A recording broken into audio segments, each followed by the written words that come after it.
السلام علیکم ورحمۃ اللہ وبرکاتہ۔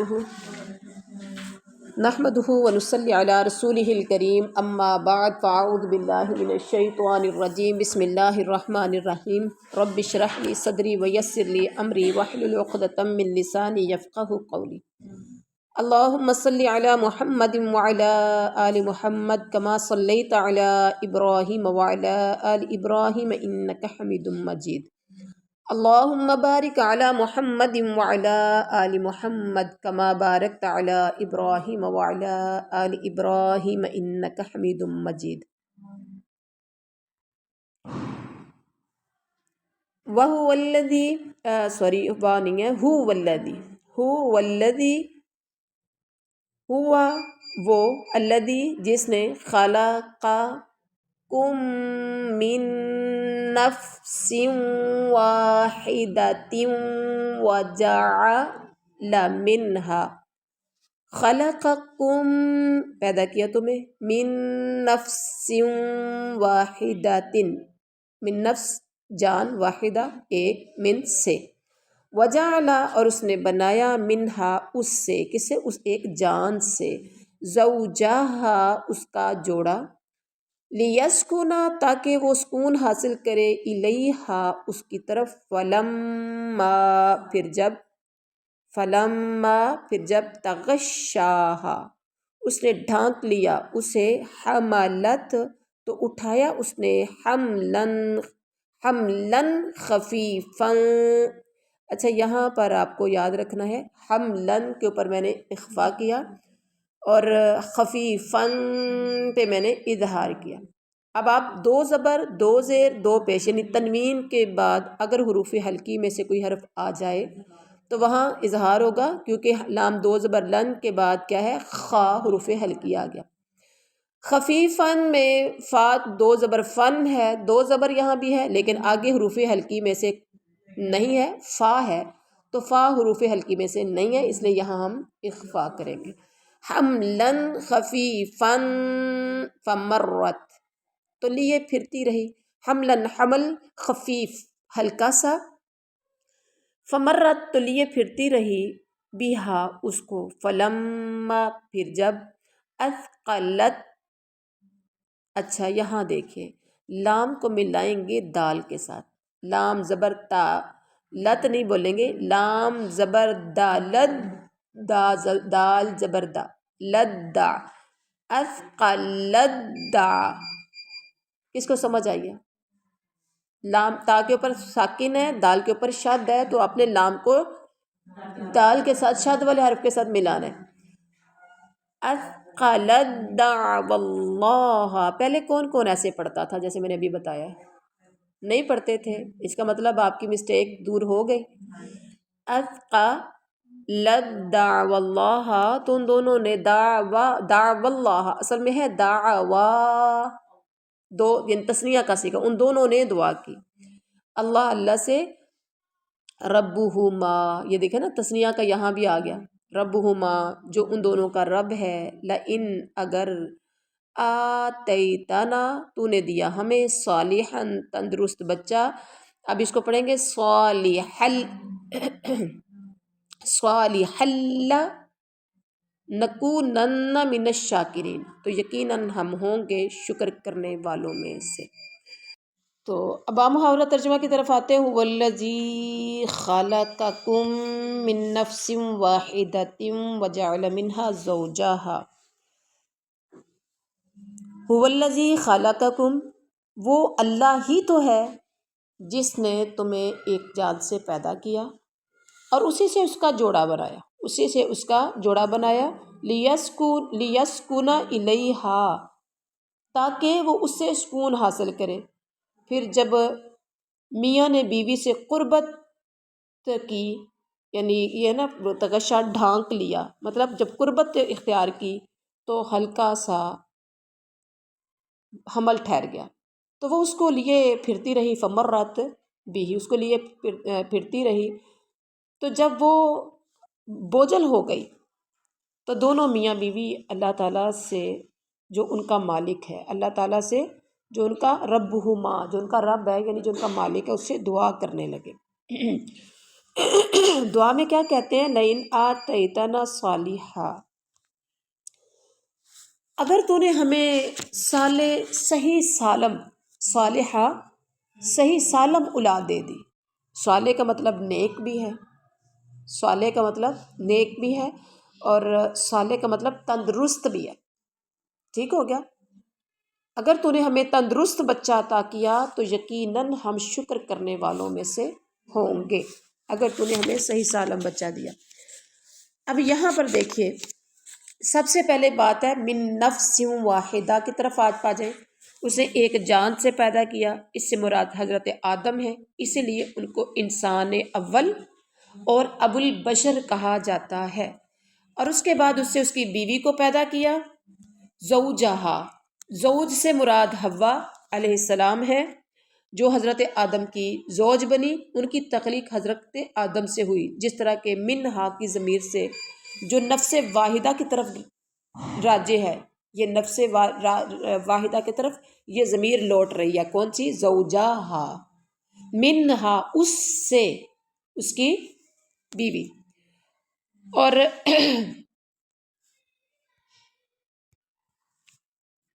اب اللہ تعالیٰ کیا کہتے ہیں کہ بیوی کو اس سے کیوں بنایا؟ لیسکنا، مقصد کیا تھا؟ لیسکنا الیہا، تاکہ وہ اس سے سکون حاصل کرے، یعنی اس سے اطمینان و سکون حاصل کرے.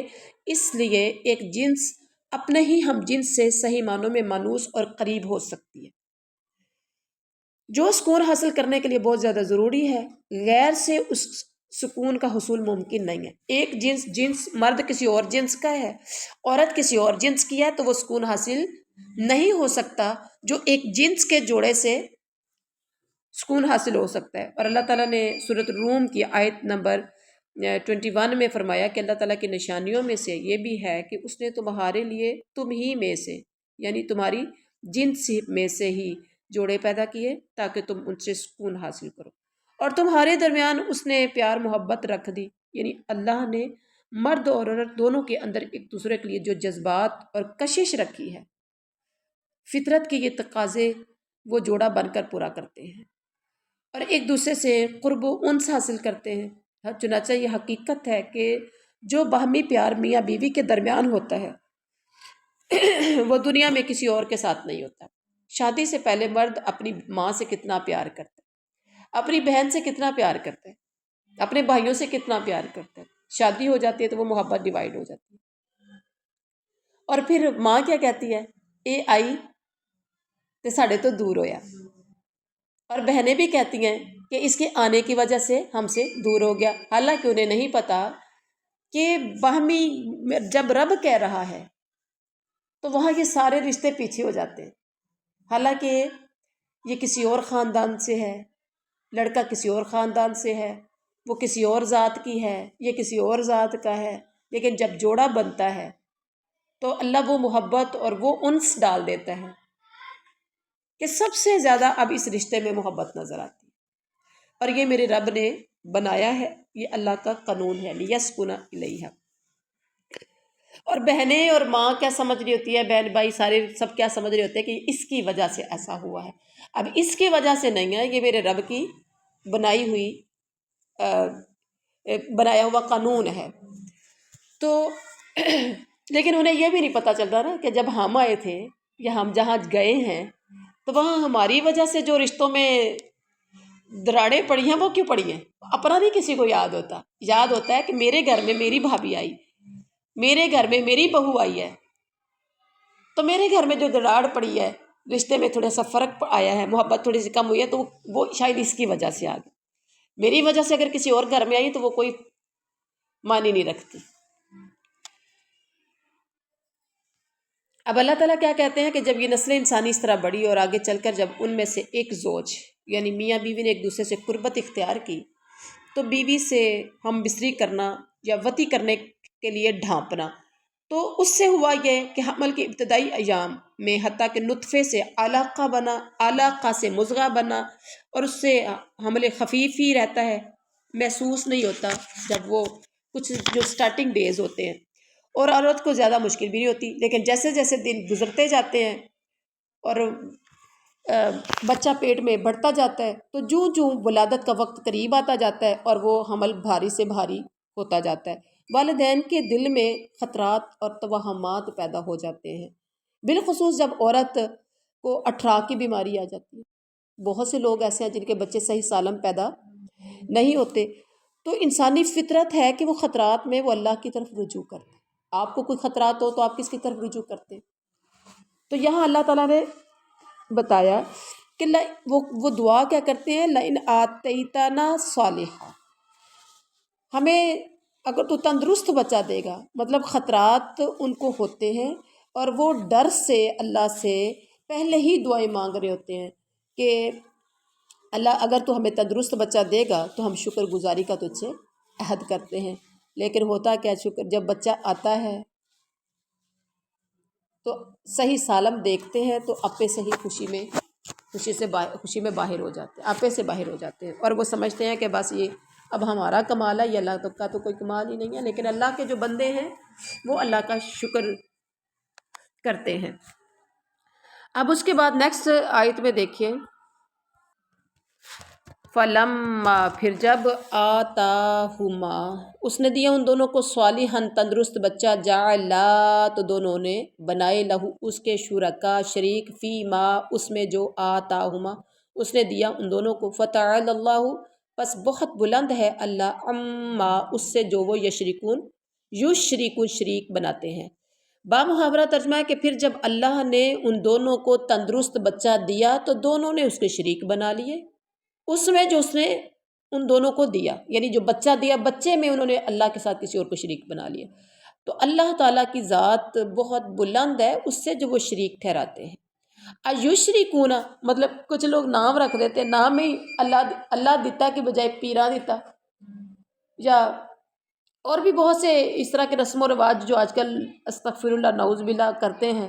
شریک قرار دینے سے مراد تو بچے کا نام ایسا رکھنا جیسے امام بخش، پیرا بخش، عبد الشمس، بندہ علی اور عبد حسین، جس سے یہ اظہار ہوتا ہے کہ یہ بچہ فلاں بزرگ فلاں پیر کی نعوذ باللہ نظر کرم کا نتیجہ ہے۔ آپ کے علاقے میں لوگوں نے ایسے نام رکھے ہوں گے، آپ لوگ جانتے بھی ہوں گے، اور یا پھر اپنے اس عقیدے کا اظہار کرے کہ ہم فلاں بزرگ یا فلاں قبر پر گئے تھے جس کے نتیجے میں یہ بچہ پیدا ہوا ہے، یا کسی مردہ کے نام کی نظر و نیاز دے، یا بچے کو کسی قبر پر لے جا کر اس کا ماتھا وہاں ٹکائے کہ ان کے طفیل بچہ ہوا ہے۔ یہ ساری صورتیں اللہ کا شریک ٹھہرانے کی ہیں، جو بدقسمتی سے مسلمان عوام میں بھی عام ہے۔ اگلی آیات میں اللہ تعالیٰ شرک کی تردید کر رہا ہے خود ہی۔ کیا کہا، ایشرکون ما لا یخلق، کیا وہ شریک بناتے ہیں انہیں جو نہیں پیدا کر سکتے، شیئا و کوئی چیز، حالانکہ ہم یخلقون وہ خود پیدا کیے جاتے ہیں۔ بامحاورہ ترجمہ کیا ہے، کیا وہ ایسوں کو شریک ٹھہراتے ہیں جو کسی چیز کو پیدا نہیں کر سکتے، وہ تو خود پیدا کیے جاتے ہیں۔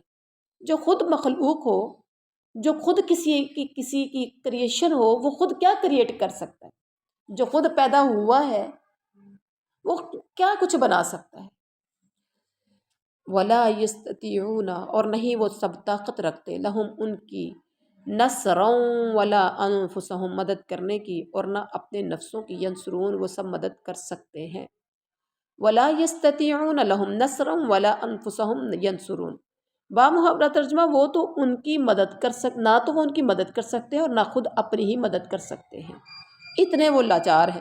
وَإِنْ اتنے بے بس ہیں، وَإِنْ اور اگر تدعوہم الی الہدیٰ اگر تم سب بلاؤ انہیں ہدایت کی طرف، الہدیٰ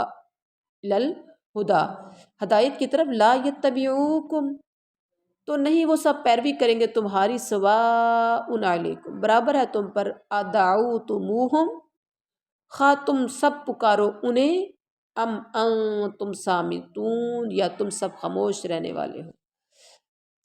بامحاورہ ترجمہ ہے کہ اگر تم انہیں ہدایت کی طرف بلاؤ تو وہ تو ایسے ہے کہ وہ تو تمہاری پیروی بھی نہیں کریں گے، تمہارے کہنے پر بھی نہیں چلیں گے۔ لا یتبعوکم وہ تمہارے پیروی یعنی تمہارے کہنے پر بھی نہیں چلیں گے، تمہارے لیے برابر ہے کہ تم ان کو دعوت دو، انہیں پکارو یا تم خاموش رہ جاؤ۔ ایسوں کو تم پکارو، ہدایت کی طرف بلاؤ یا نہ بلاؤ، کوئی فرق نہیں پڑے گا۔ یہ لوگ اتنے مشرک اپنے عقیدے پر ایسے پکے ہوتے ہیں، یعنی جب وہ زندہ تھے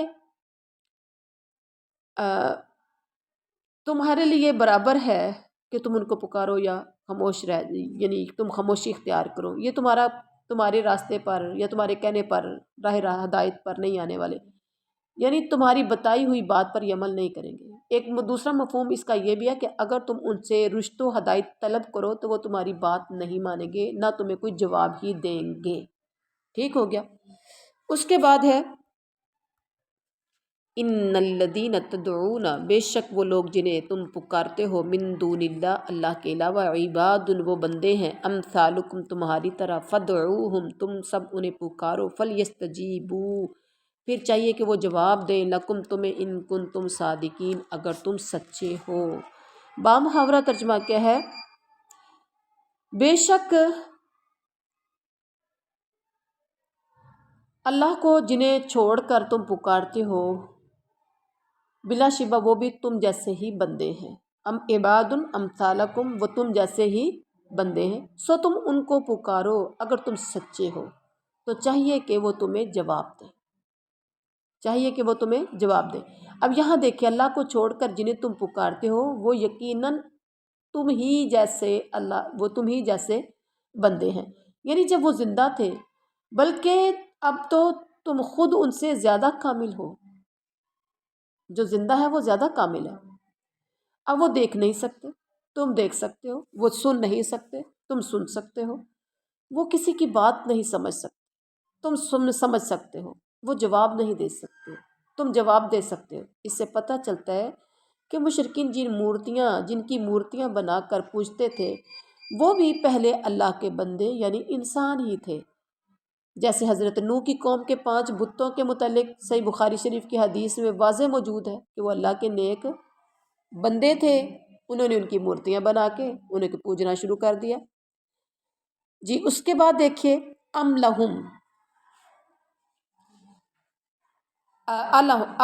الہم، کیا لہم ان کے، ارجل یمشون، پاؤں ہے وہ سب چلتے ہوں، بیہا ان سے، ام یا لہم ان کے، ایدی، یہی ہے، ام لہم یا ان کے لیے، ایدیم یبتشون، یا ان کے ہاتھ ہیں کہ وہ پکڑتے ہیں، بیہا ان سے، ام یا لہم ان کی، اعین، آنکھیں ہیں، اعین یبصرون، وہ سب دیکھتے ہیں، بیہا ان سے، ام لہم آذان، یا ان کے کان ہیں، آذان یسمعون بہا، کہ وہ سنتے ہوں ان سے، قل ادعوا، کہہ دیجئے تم سب بلا لو، شرکاءکم، اپنے شریکوں کو، ثم پھر کیدونی، سب تدبیر کرو میرے خلاف، فلا تنظرون، تو تم مت مہلت دو مجھے۔ بامحاورہ ترجمہ ہے، الہم ارجل یمشون بہا، کیا ان کے پاؤں ہیں جن سے وہ چلتے ہیں، یا ان کے ہاتھ ہیں جن سے وہ پکڑتے ہیں، یا ان کی آنکھیں ہیں جن سے وہ دیکھتے ہیں، یا ان کے کان ہیں جن سے وہ سنتے ہیں۔ کہہ دیجئے تم پکارو اپنے شریکوں کو، پھر میرے خلاف تم تدبیر کرو، پھر مجھے ڈھیل بھی نہ دو، یعنی تمہارے بت اتنے لاچار ہیں، اتنے بے بس ہیں کہ نہ ان کے پاؤں ایسے ہیں کہ ان سے چل سکے، نہ ان کے ہاتھ ایسے، بتوں سے کیا امید ہے۔ اللہ اکبر، یعنی اب ان میں سے کوئی چیز بھی ان کے پاس موجود نہیں ہے، مرنے کے ساتھ ہی دیکھنے، سننے، سمجھنے اور چلنے کی طاقت ختم ہو جاتی ہے۔ اب ان کی طرف منسوب یا تو پتھر یا لکڑی کے خود تراشیدہ مورتیاں، یا گنبد یا قبے یا آستانے ہیں جو ان کی قبروں پر بنا لیے گئے۔ بہرحال تو اب اس کے بعد آگے دیکھیے، والذین تدعون، یہی ہے نہیں، ان ولی اللہ، ان بے شک ولی اللہ، بے شک میرا کارساز اللہ ہے، اللہ جس نے نزل الکتاب، اتاری ہے کتاب، وہو، اور وہی، یتولی الصالحین، کارسازی کرتا ہے سب نیکوں کی۔ بامحاورہ ترجمہ کیا ہے کہ ان ولی اللہ الذین، یقیناً میرا کارساز اللہ ہے جس نے یہ کتاب نازل کی اور وہ بندوں کی کارسازی کرتا ہے، اور وہ نیک بندوں کی، صالح نیک بندوں کی وہ کارسازی کرتا ہے۔ والذین تدعون، اور وہ لوگ تدعون جنہیں تم پکارتے ہو، من دونی ہی اس کے سوا، لا یستطیعون نہیں وہ سب طاقت رکھتے، نصرہم تمہاری مدد کرنے کی، نصرکم تمہاری مدد کی، ولا اور نہ انفسہم اپنے نفسوں کی، ینصرون وہ سب مدد کر سکتے ہیں۔ باب محاورہ ترجمہ کہ وہ جنہیں تم اللہ کے سوا پکارتے ہو وہ تو تمہاری مدد کرنے کی بھی طاقت نہیں رکھتے، اور وہ تو اپنے جانوں کی بھی مدد کرنے کی طاقت نہیں رکھتے، اتنے بے بس ہیں۔ وَإِن تَدْعُوهُمْ إِلَى الْهُدَىٰ، اور اگر تم سب بلاؤ انہیں ہدایت کی طرف، لا يسمعوا تو وہ نہیں سنیں گے، وَتَرَاهُمْ اور تو دیکھتا ہے انہیں، ينظرون کہ وہ سب دیکھ رہے ہیں، الیک آپ کی طرف، وَهُمْ لا يبصرون حالانکہ وہ نہیں دیکھ رہے۔ اور اگر بامحاورہ ترجمہ، اور اگر تم بلاؤ انہیں ہدایت کی طرف تو وہ سنیں گے نہیں، اور آپ سمجھ رہے ہیں کہ وہ دیکھ رہے ہیں آپ کی طرف، آپ سمجھتے ہیں کہ وہ آپ کی طرف دیکھ رہے ہیں حالانکہ وہ آپ کی طرف دیکھ نہیں رہے۔ ان کی آنکھیں کھلی ہوں گی بتوں کی، لیکن وہ دیکھ نہیں رہے، اندر جو دیکھنے کی صلاحیت ہے وہ اللہ نے ان سے چھین لی ہے۔ خذ العفو اختیار کیجئے درگزر کو، خذی پکڑ لیجئے، عفو درگزر کو، وامر اور حکم دیجئے، بالعرف نیکی کا، واعرض اور اعراض کیجئے، عن الجاہلین سب جاہلوں سے۔ اب اللہ اپنے نبی سے کیا کہہ رہے ہیں کہ آپ درگزر کرنے کو اختیار کیجئے اور نیکی کا حکم دیجئے اور جاہلوں سے تو منہ ہی موڑ لیجئے۔ وَإِمَّا اور اگر يَنزَغَنَّكَ ضرور ابھارے تجھے، مِنَ الشَّيْطَانِ شیطان کی طرف سے، نزغن کوئی وسوسہ، فَاسْتَعِذْ بِاللَّہ تو پناہ مانگیے اللہ کی، انہ بے شک وہ سمیع علیم خوب سننے والا جاننے والا ہے۔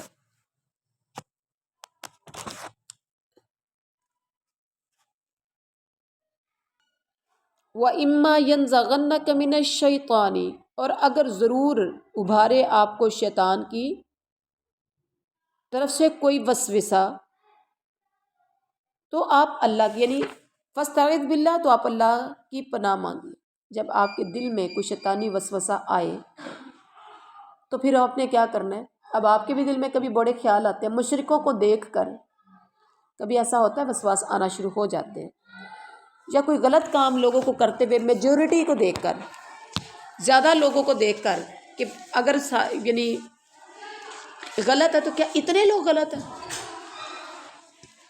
کبھی پڑھے لکھے مولوی اس طرح کے کام کر رہے ہوتے ہیں تو دل میں آتا ہے کہ کیا اس نے قرآن نہیں پڑھا، یہ تو جمعہ بھی پڑھاتا ہے، یہ تو درس تدریس کا کام بھی کرتا ہے، تو پھر ایسے کیوں؟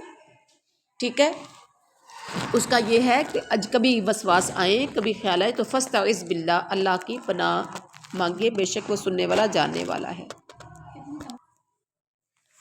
والذین تدعون اور وہ لوگ جنہیں تم پکارتے ہو اس کے سوا، لا یہی ہے نہیں آگے ہے،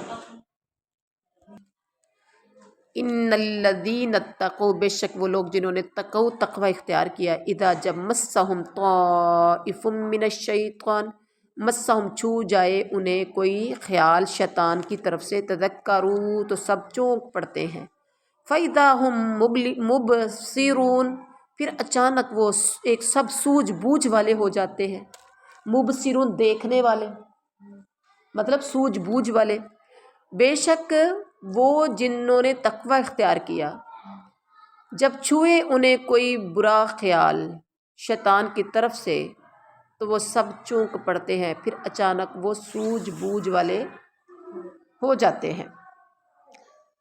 اب اس کا مطلب کیا ہے کہ اس میں اہل تقوی کے متعلق کہا گیا ہے کہ وہ شیطان سے چکنا رہتے ہیں، وہ شیطان سے چکنا رہتے ہیں، یعنی اس تخیل کو طائف من الشیطان، طائف جو ہے طائف یا طائف اس تخیل کو کہتے ہیں جو دل میں آئے یا خواب میں نظر آئے، یہاں اسے شیطانی وسوسوں کے معنی میں استعمال کیا گیا ہے، کیونکہ شیطانی وسوسہ شیطانی بھی خیالی تصورات کے مشابہ ہے۔ بات سمجھ میں آ گئی؟ اس کے بعد دیکھیے وَإِخْوَانُهُمْ، اور ان کے بھائی، کون بھائی؟ شیطان، یمدونہم، وہ سب کھینچتے ہیں انہیں، فی الغی، گمراہی میں، ثم پھر لا یقصرون، نہیں وہ کمی کرتے۔ جو شیطان کے بھائی ہیں وہ ان کو گمراہی میں کھینچے لے جاتے ہیں، پھر وہ اس میں کسی قسم کی کوئی کوتاہی نہیں کرتے، یعنی شیطان کافروں کو گمراہی کی طرف کھینچے لے جاتے ہیں، پھر وہ کافر گمراہی کی طرف جانے میں یا شیطان ان کو لے جانے میں کمی کوتاہی نہیں کرتے، یعنی لا یقصرون کا فاعل کافر بھی بن سکتے ہیں، وَإِخْوَانُ الْكُفَّارِ شیطان بھی ہو سکتا ہے۔ اس کے بعد دیکھیے وَإِذَا، اور جب، لم تأتہم، نہ لائیں آپ ان کے پاس، بھی آیا کوئی نشانی، قالو، تو وہ کہتے ہیں لولا، کیوں نہیں، لولاج تبین تہا، کیوں نہ تو نے خود بنا لیا اسے، قل، کہہ دیجئے، انما، در حقیقت، اتبع، میں پیروی کرتا ہوں، ما یوحا، جو وحی کی جاتی ہے، الیہ، میری طرف، من ربی، میرے رب کی طرف سے، ھذا، یہ، بصائر من ربکم، تمہارے رب کی طرف سے روشن دلائل ہیں، وہدی ورحمہ، اور ہدایت اور رحمت ہے، لقوم یؤمنون، ایمان والی قوم کے لیے۔ وَإِذَا لَمْ تَأْتِهِمْ آیَةٌ بِآیَةٍ قَالُوا،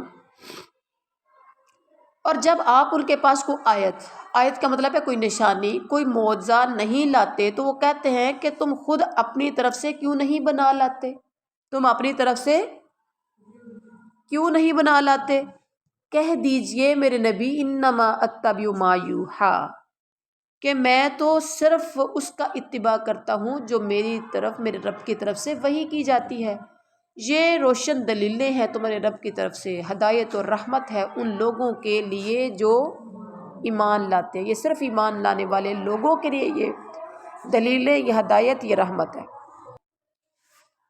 وَإِذَا، اور جب قُرِئَ القرآن، پڑھا جائے قرآن، فَاسْتَمِعُوا، تو سب غور سے سنو، لَہُ، اسے، وَانصِتُوا، وَأَنصِتُوا، اور سب خاموش رہو، لَعَلَّکُمْ تُرْحَمُونَ، تاکہ تم سب پر رحم کیا جائے۔ اور جب تمہارے پاس، یعنی وَإِذَا قُرِئَ القرآن فَاسْتَمِعُوا، جب قرآن پڑھا جائے تو غور سے سنو اسے اور خاموش رہو، شاید کہ تم پر رحم کیا جائے۔ اب اس آیت کریمہ میں اللہ تعالیٰ یہ ان کافروں کو کہہ رہے ہیں جو قرآن کی تلاوت کرتے وقت شور کیا کرتے تھے اور اپنے ساتھیوں کو کہا کرتے تھے لا تسمعوا لہذا القرآن والغوا فیہ، قرآن کو مت سنو اور شور کرو۔ آپ صلی اللہ علیہ وسلم قرآن پڑھتے اور وہ کئی لوگ کھڑے ہو جاتے، ایک دوسرے کو بھڑکاتے، اپنے ساتھیوں سے کہتے کہ تم یہ قرآن پڑھے، جدھر یہ قرآن پڑھے تم وہاں پر شور کرنا شروع کر دیا کرو، کیوں؟ تم نے تو سننا نہیں ہے، لیکن جو سن رہے ہیں اس کی آواز کو انہیں بھی صحیح طرح سے نہ سنائی دے اور انہیں سمجھنا ہے، جب سنیں گے نہیں تو سمجھیں گے نہیں۔ تو اللہ تعالیٰ نے کیا کہا کہ جب قرآن پڑھا جائے تو غور سے سنو اور خاموش رہو تاکہ تم پر رحم کیا جائے۔ رحم کب ہوگا؟ جب قرآن کو غور سے سنیں گے، ایسے ہی ہے، اور خاموشی کے ساتھ سنیں گے تو رحم ہوگا، سمجھ آئے گی تو رحم ہوگا۔ اچھا اور ان سے کہا گیا کہ اس کی بجائے تم اگر غور سے سنو، ایمان والوں سے، یعنی کہ کافروں سے کہا گیا نا، کافر اس طرح سے کرتے تھے، اگر غور سے سنو اور خاموش رہو تو شاید اللہ تعالیٰ تمہیں ہدایت دے دے۔ جن کے نصیب میں مشرکین مکہ کے یا کافرین جو شور کرتے تھے، شاید سنو تو تمہیں بھی ہدایت مل جائے، یوں تو تم رحمت الہی کے مستحق بن جاؤ۔ بعض علماء کہتے ہیں کہ اس کا مطلب یہ ہے کہ جب بھی قرآن پڑھا جائے، چاہے نماز ہو یا غیر نماز، سب کو خاموشی سے قرآن پاک سننے کا حکم ہے۔ یہ تھا، بیان تھا اس وقت کفار مکہ کے لیے، لیکن یہ قیامت تک کے لیے حکم ہے۔ ہم سب جیسے پروگرام ہوتے ہیں دینی، ہم سننے جاتے ہیں تو ادھر کی مار ادھر کی مار، اس سے باتیں کر اس سے باتیں کر، زیادہ تر لوگ نا اپنی باتیں، کپڑے دیکھنے دکھانے، ڈیزائن دیکھنے دکھانے، ادھر کی ادھر کی کرنے کے لیے گئے ہوتے ہیں، ایسا ہوتا ہے، اور سنتے نہیں ہیں۔ تو علماء کہتے ہیں کہ نماز ہو، غیر نماز ہو، یا ویسے ہی قرآن پاک کہیں پڑھا جا رہا ہو تو آپ خاموشی کے ساتھ قرآن سنیں، یہ حکم ہے۔ پھر وہ اس عموم سے استدلال کرتے ہوئے کہتے ہیں جہری نمازوں میں مقتدی کے سورۃ فاتحہ پڑھنے کو بھی اس قرآنی حکم کے خلاف وہ کہتے ہیں۔ حالانکہ نماز جو ہے نا، آپ جب پڑھ رہے ہیں تو وہاں حدیث واضح ہے کہ جب سورۃ فاتحہ پڑھی جائے، فاتحہ کے بغیر نماز نہیں ہوتی، چاہے امام ہو یا مقتدی ہو۔ باقی جب قرآن پاک کی تلاوت کرنی ہے تو پھر خاموشی کے ساتھ خاموشی اختیار کی جائے۔ بہرحال اس کے بعد دیکھیے وَاذْكُرْ رَبَّكَ، اور یاد رکھیے اپنے رب کو، فی نفسک، اپنے دل میں، تضرعا وخیفہ، عاجزی سے اور ڈرتے ہوئے، ودون الجہر من القول، اور بغیر بلند آواز کے، بالغدو والآصال، صبح اور شام کو، صبح اور شام کو، ولا تکم من الغافلین، اور آپ مت ہو غافلوں میں سے۔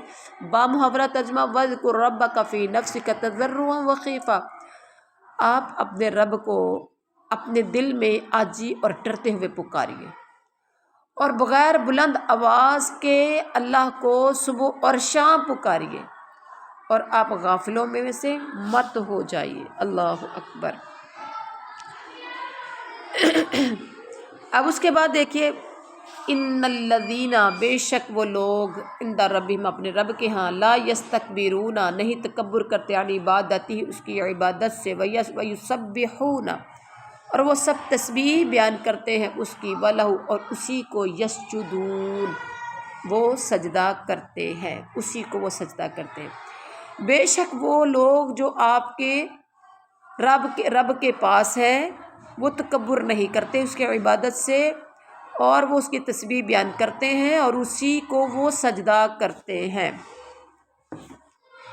اب یہاں دیکھیں، بے شک وہ لوگ جو آپ کے رب کے پاس ہیں۔ اب رب کے پاس کون ہے؟ فرشتے۔ اللہ تعالیٰ یہاں فرشتوں کی تعریف کر رہا ہے کہ وہ اس کی عبادت سے تکبر نہیں کرتے، بلکہ اس کی پاکی بیان کرتے ہیں، اس کو سجدہ کرتے ہیں، اسی کے سامنے جھکتے ہیں۔ تو لہٰذا پیچھے والی آیت میں کہا گیا کہ آپ اپنے رب کو عاجزی اور ڈرتے ہوئے اپنے رب کو اپنے دل میں پکاریے۔ الفاظ کسی دوسرے کو سنانے کی ضرورت نہیں ہے، کیونکہ آپ کو آپ کا رب جان رہے، آپ منہ میں پڑھیں گے، دل میں پڑھیں گے، آپ اونچی آواز سے پڑھیں گے، آپ کا رب ہر بات کو جانتا ہے۔ تو مطلب یہ ہے وَلَا تَكُن مِّنَ الْغَافِلِينَ، غافلوں میں سے مت ہوئیے۔ جو بندہ اللہ کو نہیں پکارتا وہ غافل ہے، تو اللہ غافل لوگوں کو پسند نہیں کرتا، ٹھیک ہے۔ اور اللہ نے فرشتوں کی تعریف یہاں کر کے بتا دیا کہ وہ بھی اللہ کی تسبیح بیان کرتے ہیں۔ تو یہ تھا آج کا ہمارا سبق۔